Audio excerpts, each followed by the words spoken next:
जोहार। झारखंड का आज पहला चरण का चुनाव है। 43 विधानसभा सीटों में चुनाव होने जा रही है। अभी वर्तमान में हम लोग सिंदरी में है और सिंदरी में मुख्यमंत्री जी आए थे चुनावी प्रचार करने के लिए। हमारे साथ सीपीआई एमएल के महासचिव है, बातचीत करेंगे। दीपांकर भट्टाचार्य जी है। क्या लग रहा है सिंदरी का माहौल, कैसे देखने में लग रहा है? आखिर 20 सालों से 24 सालों से यहाँ भाजपा जीतती आ रही है। हाँ बिल्कुल, हमें इसीलिए लगता है कि सिंदरी में तो वैसे तो पूरे झारखंड में ही लोगों ने मन बना लिया है कि भारतीय जनता पार्टी को मौका नहीं देना है, क्योंकि पिछले 5 साल भी बीजेपी की पूरी साजिश चल रही थी हेमंत सरकार को अस्थिर करने के लिए, गिराने के लिए। कितनी बड़ी साजिश है देखिए, एक पूर्व मुख्यमंत्री को तोड़ करके अपने साथ ले गए और आज चंपई सोरेन जी को जिस तरह से अपमानित कर रहे हैं खुले सभा में, जिस भाषा में बात कर रहे हैं, तो पूरे झारखंड को तो ये अदानी का अड्डा बनाना चाहते हैं, लूट का।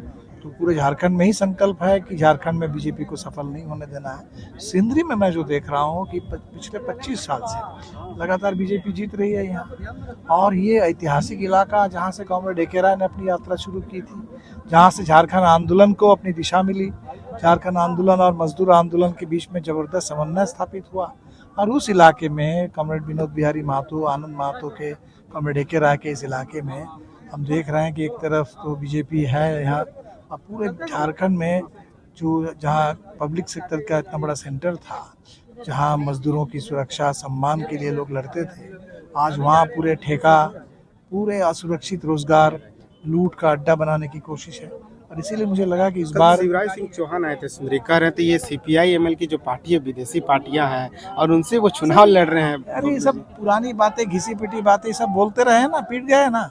हमारे 2 सांसद जीत के गए हैं, 1 दर्जन विधायक हमारे बिहार से हैं, झारखंड में भी यही बोलते रहे। बीजेपी वालों की आदत है झूठ बोलने की। भाजपा की ये मुद्दा कितना बड़ा देख पा रहे हैं? वो लोग लगातार मंचों से बांग्लादेशी घुसपैठियों की बात कर रहे हैं, आदिवासी यहाँ से झारखंड से बिजली भेज रहे हैं बांग्लादेश में और घुसपैठ की बात कर रहे हैं। ऑस्ट्रेलिया से कोयला मंगाते हैं और यहाँ से झारखंड के हिस्से के जमीन चली जाती है, यहाँ का पानी चला जाता है, झारखंड के लोगों को सिर्फ धुआं मिलता है। और अदानी, पूरा कोयला में भी अदानी का प्रॉफिट ऑस्ट्रेलिया से लाने में, और बिजली बेच करके भी अदानी का प्रॉफिट। तो अदानी का अड्डा बनाना चाहते हैं और बात कर रहे हैं बांग्लादेश, इसीलिए सब झूठ बोल रहे हैं। राज्य में इंडिया गठबंधन घबराई हुई है कि एनडीए के जो घटक दल हैं वो लोग? घबराने की कोई बात नहीं है। यहाँ एनडीए गठबंधन, ये तो उनकी साजिश है, किसी तरह तोड़ फोड़ करके सरकार बनाना चाहते हैं। लेकिन यहाँ इंडिया गठबंधन बहुत मजबूत है, और पहली बार, माले तो यहाँ गठबंधन में हम लोग तो थे नहीं, पहली बार हम गठबंधन के तहत चुनाव लड़ रहे हैं। सिंदरी में भी आप देख रहे हैं कि ये जो लगातार बीजेपी की जीत क्यों हो जाती थी, क्योंकि यहाँ मासास और जेएमएम आपस में लड़ जाते थे।